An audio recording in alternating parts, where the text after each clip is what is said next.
Ironis dan sangat ironis yang terjadi di pertengahan bulan Januari 2025. Apa ironisnya?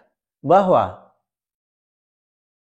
para pendukung atau pemilih PDIP ternyata sangat puas dengan kinerja Prabowo Gibran. Menarik, mengapa bisa terjadi demikian?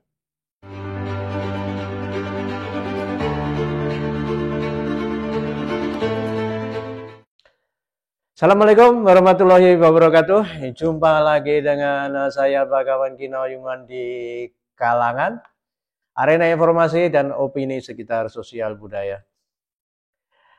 Menarik dan ternyata para pendukung PDIP itu adalah pendukung-pendukung yang sangat realistis. Jadi sejak zaman kekuasaan PDIP mulai tahun 2019 terutama yang sangat kuat sampai 2 periode Pak Jokowi menjadi presiden, rakyat puas. Dan disitulah pembelajaran politik lewat sang presiden Joko Widodo sehingga membuat rakyat selalu bisa move on, menerima keadaan bahwa ini adalah politik, itu bisa bergulir setiap 5 tahun sekali. Dan ternyata salah satu hal mengapa pendukung PDIP, para pemilih PDIP itu merasa sangat puas dengan kinerja Prabowo Gibran.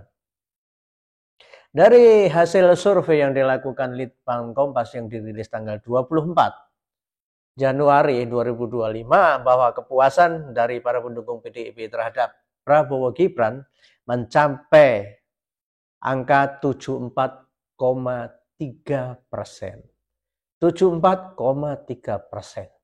Sangat tinggi. Mengapa bisa demikian?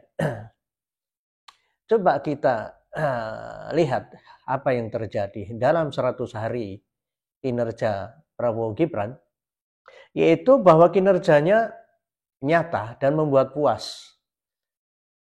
Semuanya apa yang dilakukan setapak demi setapak memang terjadi.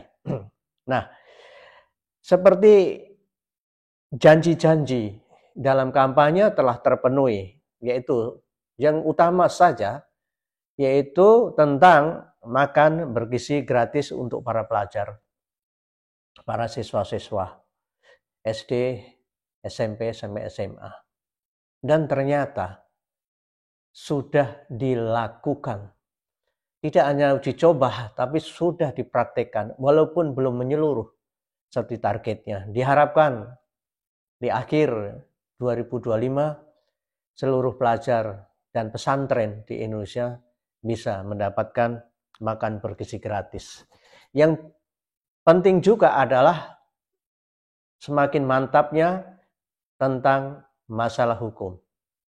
Jaminan tentang hukum. Dan ternyata banyak yang sudah ditangkap para koruptor-koruptor yang diduga korupsi, bahkan sampai Sekjen PDIP Hasto Kristianto pun ditetapkan sebagai tersangka dan Prabowo tidak cawe-cawe. Padahal sebagai presiden bisa aja cawe-cawe. Jangan ditersangkakan atau dibiarkan. Tapi ternyata tidak. Semuanya berjalan seperti zaman Joko Widodo, Presiden Joko Widodo. Joko Widodo tidak cawe-cawe terhadap permasalahan hukum. Dan itu membuat perang bagi orang-orang atau pendukung-pendukung yang kelompoknya kena masalah hukum.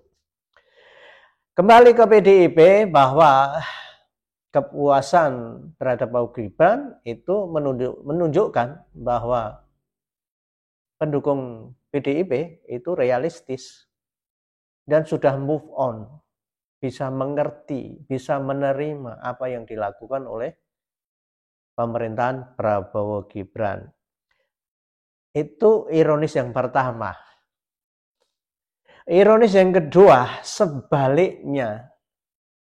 Justru tingkat kepuasan terhadap PDIP itu jeblok paling rendah di antara partai-partai lain. Ini ironis ya.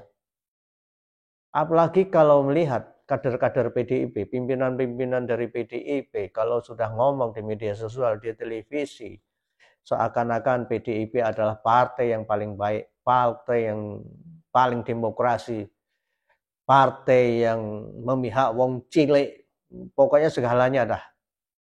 Tapi ternyata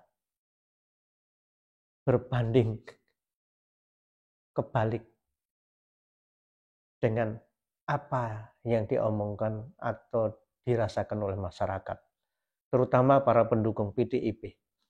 Nah, dari hasilnya para pendukung PDIP itu tidak puas dengan PDIP. Ternyata hanya 53,2% kepuasannya terhadap PDIP dan paling rendah di antara partai-partai lain.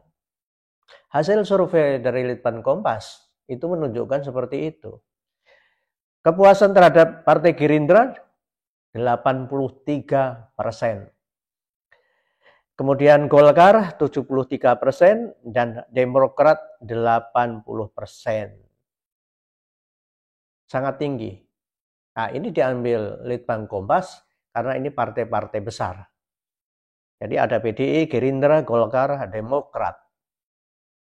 Ternyata yang paling terpuruk itu adalah PDIP, 53,2%.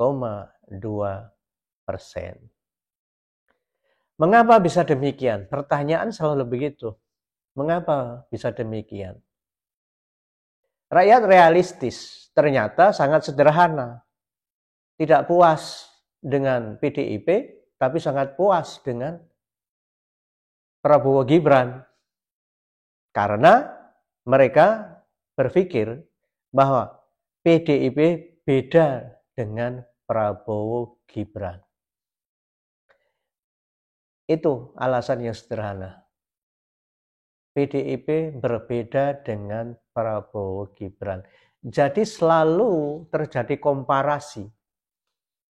Kalau Prabowo Gibran itu baik, PDI melorot. Mungkin sebaliknya akan demikian. Kalau kepuasan terhadap PDIP itu naik, kemungkinan kepuasan terhadap Prabowo Gibran akan melorot. Kemungkinan begitu. Nah, ini perlu kita cermati. Jadi ini hasil survei, dan survei itu apalagi Litbang Kompas ya, sangat bisa dipercaya. Nah, ini pembelajaran untuk para tokoh PDIP. Jadi rakyat itu sudah tidak butuh lagi tokoh-tokoh partai yang nyinyir saja di media maupun di televisi, tapi ingin bahwa kinerja. Itu yang paling utama. Karena rakyat butuh para pemimpin itu bekerja untuk kesejahteraan rakyat. Sampai di sini perjumpaan kita dengan saya Bagawan Kinayungan. Wassalam.